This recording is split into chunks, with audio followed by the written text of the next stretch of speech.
नमस्कार, रुचकर स्वाद या यूट्यूब चॅनलमध्ये तुम्हा सर्वांचं मनापासून स्वागत आहे। तर आज आपण एकदम परफेक्ट प्रमाणासह खुसखुशीत करंजी पाहणार आहोत। इथं अर्धा किलोच्या प्रमाणात आज आपण ही करंजी बनवतोय। चला तर रेसिपीला सुरुवात करूयात। तर इथं अर्धी वाटी ड्रायफ्रूट्स घेतलेले आहेत। तुमच्या आवडीनुसार इथं ड्रायफ्रूट टाकू शकता, कितपत टाकायचे त्याच्यानुसार। तर ह्या वाटीमध्ये खसखस 2 चमचे आणि 4 ते 5 हिरवी वेलची घेतलेली आहे। खसखस आपल्याला हलकीशी भाजून घ्यायची आणि वेलची जी आहे ती साखर बारीक करताना टाकायची। आता रवा घेतलेला आहे पाव किलो म्हणजेच 1 ग्लास। इथं आपल्याला बारीक रवा वापरायचा आहे। मोठा रवा मिक्सरला फिरवून बिलकुल वापरायचा नाही, त्यामुळे करंजीची चव छान लागते। आता ही रवा आपण चाळून किंवा स्वच्छ करून घेतलेला आहे। साखर घेतलेली आहे 1 ग्लास। तुम्ही इथं खोबऱ्याचं प्रमाण कमी जास्त करू शकता आणि साखरेचंही। तर आता ही साखर मिक्सरच्या भांड्यामध्ये टाकून छान फिरवून घ्यायची आहे। तर याच्यामध्येच वेलची टाकायची म्हणजे बारीक छान होते, वेगळी सेपरेट अशी बारीक करायची गरज पडत नाही। तर बघू शकता एकदम छान अशी पिठी साखर आपली झालेली आहे। आता ही पिठी साखर आपण बाजूला करून घेऊन आता अगोदर पहिल्यांदा कढई गरम करायला ठेवली होती।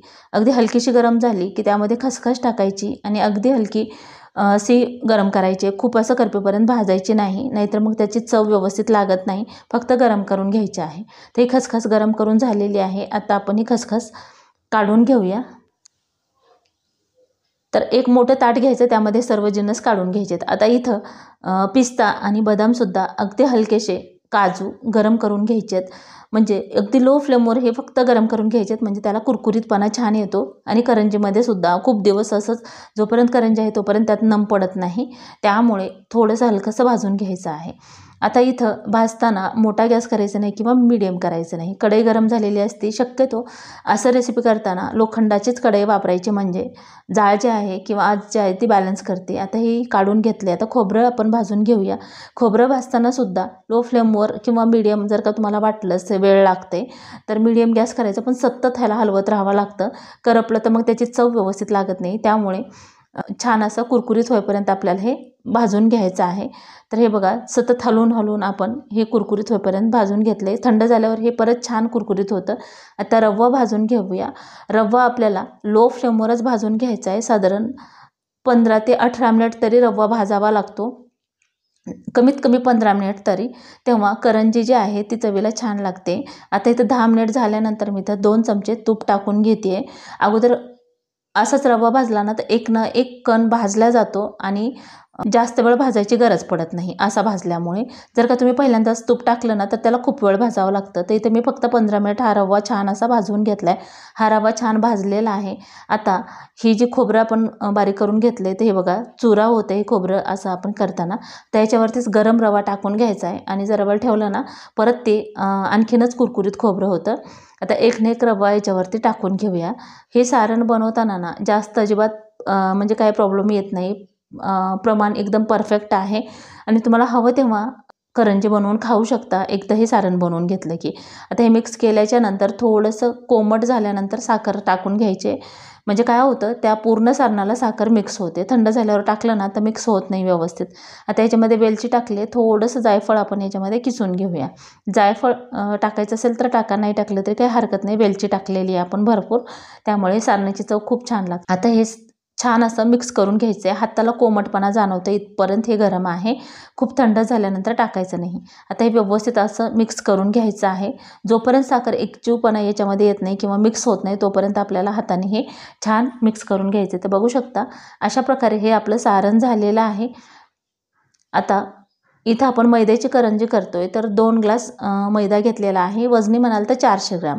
आता इथं एवढं सारण आणि एवढा मैदा तुम्ही एकदम जरी करंजी केली ना तरी पुरेसं प्रमाण होतं, कमी जास्त बिलकुल होत नाही। आता हा मैदा चाळणीमध्ये टाकून घेऊया। सोजीच्या चाळणीनं हा मैदा चाळून घ्यायचा आहे आणि शक्यतो मैदा करंजी करताना फ्रेश असा घ्यायचा किंवा पॅकिंगचा घ्यायचा। वास येणारा किंवा खूप जाळ्या झाल्या ना तर करंजी व्यवस्थित लागत नाही। आता हा मैदा पण याच्यामध्ये टाकून घेऊया आणि ह्या चाळून घ्यायचा आहे। आणि जर का तुम्हाला वाटलंच तर निम्म सारण ठेवून करंजी नंतर बनवायची तर तुम्ही 1च ग्लास मैदा घेऊ शकता। तर इथं चुटकीभर मीठ टाकून घेतले। आता आपल्याला याच्यामध्ये मोयन टाकायचं आहे। ते 1 ग्लासला 7 चमचे, पोहे खायच्या चमच्यानी 14 चमचे तेल मी इथे घेतलेलं आहे। जर का तुम्हाला वाटलंच तर एखाद दुसरा चमचा जास्त करू शकता किंवा कमी करू शकता, पण एवढं तेल परफेक्ट होतं मोहनसाठी. याच्याऐवजी तुम्ही तूप वापरलं तरीही चालतं. खुसखुशीत जास्त करंज्या हवे असेल तर, पण मी तेल वापरले. बऱ्याचशा व्यक्तींना तूप आवडत नाही किंवा वापरत नाहीत. तेलाने सुद्धा खूप छान असं खुसखुशीत करंजी होते. मोहन परफेक्ट टाकणं गरजेचं आहे. खूप जर जास्त तेल झालं तर मग तेलकट अशी करंजी होते, कोरडी होत नाही. आता हे सर्व मिक्स करून घेतल्यानंतर मीठ, याच्यामध्ये बऱ्याचशा व्यक्ती सोडा वगैरे टाकतात, तर तसं बिलकुल करायचं नाही. मोहन परफेक्ट टाकलं ना तर याच्यामध्ये वेगळं काही असं टाकायची गरज बिलकुल पडत नाही. आता हे कडकडीत मोहन करून घेतल्यानंतर हे टाकून घ्यायचं आहे. हे बघा एकदम कडकडीत आहे आणि टाकल्यानंतर थोडीशी याची वाफ घालून घेऊया, खूप धूर निघतंय. आता हे या पिठामध्ये सर्व बाजूंनी सगळीकडेच असं टाकून घ्यायचं आहे आणि लगेचच ह्याच्यामध्ये हात न घालता एखाद्या चमच्याने मिक्स करून घ्यायचं आहे. म्हणजे थोडंसं कोमट होतं आणि त्याच्यानंतर एक ना एक पिठाला हे मोहन जे आहे ते चोळून घ्यायचं आहे. असं केल्यामुळे काय होतं, पीठ एकदम हलकं होतं आणि करंजी आपली खुसखुशीत होते. तर आता हे छान असं आपण चोळून घेऊया. जेवढं व्यवस्थित चोळून घेऊ तेवढा मुटका पण पटकन होतो आणि मोहन परफेक्ट झालं आहे की नाही हे आपल्याला कळतं. हे बघा, मी आणखीन व्यवस्थित चोळलंसुद्धा नाही तरी पण हा मुटका व्यवस्थित तयार होतं. म्हणजे एवढं प्रमाण जे आहे मोहनचं परफेक्ट होतं. आता हे व्यवस्थित मिक्स करून घेतल्यानंतर 1 ग्लास पाणी घेतलेलं आहे. आता इथं थोडंसं पाणी टाकून पीठ घट्टसर मळून घ्यायचं आहे, बिलकुल पातळ नाही. आणि जर का तुम्ही 10-15 मिनिट ठेवणार असाल ना तर अगदी घट्ट करायचं, म्हणजे नंतर ते सैलसर होणार नाही. नाहीतर बऱ्याच वेळा काय होतं, पीठ मळून ठेवलं आणि परत सैलसर झालं, करंजीचं पारी लाटायला गेलं आणि भरताना करंज्या ज्या आहेत ती फुटल्या जातात. त्यामुळे घट्टसर पीठ असेल ना तळेपर्यंत करंजी व्यवस्थित राहते, चिटकून राहत नाही ताटाला किंवा ती फुटल्या जात नाही. अगदी थोडंसं पाणी टाकून आपल्याला हे पीठ एकदम घट्टसर असं मळून घ्यायचं आणि जास्तीत जास्त 5 मिनिटच हे पीठ ठेवायचं आहे. त्याच्यानंतर करंज्या करायला घ्यायच्यात, खूप वेळ ठेवायचं नाही. तर बघू शकता एकदम घट्ट असं हे पीठ झालेलं आहे. असं मळताना आपल्याला जाणीव होती की हे कितपत घट्ट आहे किंवा पातळ झालं आहे ते.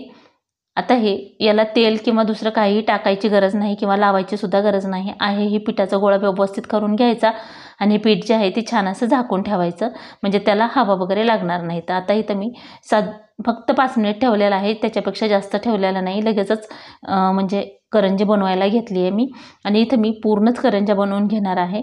आता याचं छोट्या लाट्या तुम्ही बनवून घेऊ शकता किंवा एकदम मोठी पोळी लाटून तुम्ही त्याच्या झाकणाने वगैरे करू शकता. पण असं केलं ना तर एकसारखं ही जी पारी आहे ती लाटून घेता येते आणि असं कुठं जाड कुठं पातळ होत नाही. मोठं करायला गेलं ना तर थोडंसं जाडसरपणा त्यामध्ये राहतो, मग ती असं खुसखुशीत करंजी होत नाही. त्यामुळे अशा प्रकारेच हे लाटून घ्यायचं आहे.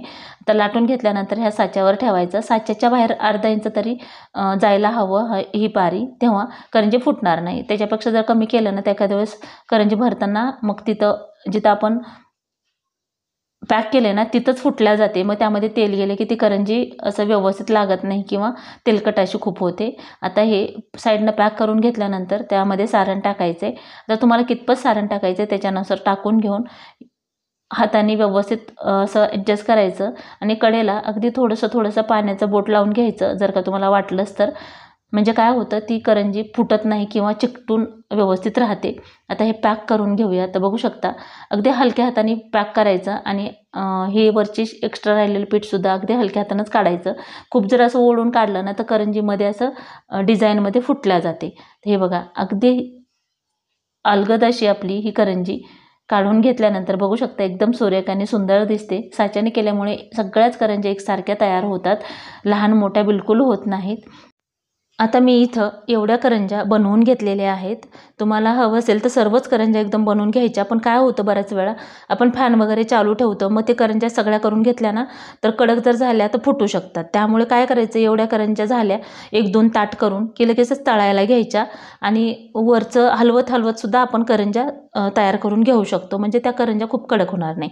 इथं लो फ्लेमवर मी तेल गरम करून घेतलं होतं आणि लो फ्लेमवरच आपल्याला करंजी तळून घ्यायची आहे. मीडियम बिलकुल करायचं नाही, तेव्हा ती करंजी खुसखुशीत होते आणि रंग जे आहे ती पांढरा राहतो, लालसर होत नाही किंवा असं डार्क होत नाही लो फ्लेमवर तळल्यामुळे. तर आता इथं एकदम हलकंसं तेल गरम झालेलं आहे. शेवटपर्यंत आपल्याला असंच ठेवायचं आहे. फक्त जेव्हा करंजी तळेल आणि आपण काढणार आहेत तेव्हा एखादा सेकंद गॅस मोठा करायचा आणि पटकन करंज्या बाजूला करून घ्यायच्या आहेत, म्हणजे एक्स्ट्राचं तेल त्यामध्ये राहत नाही.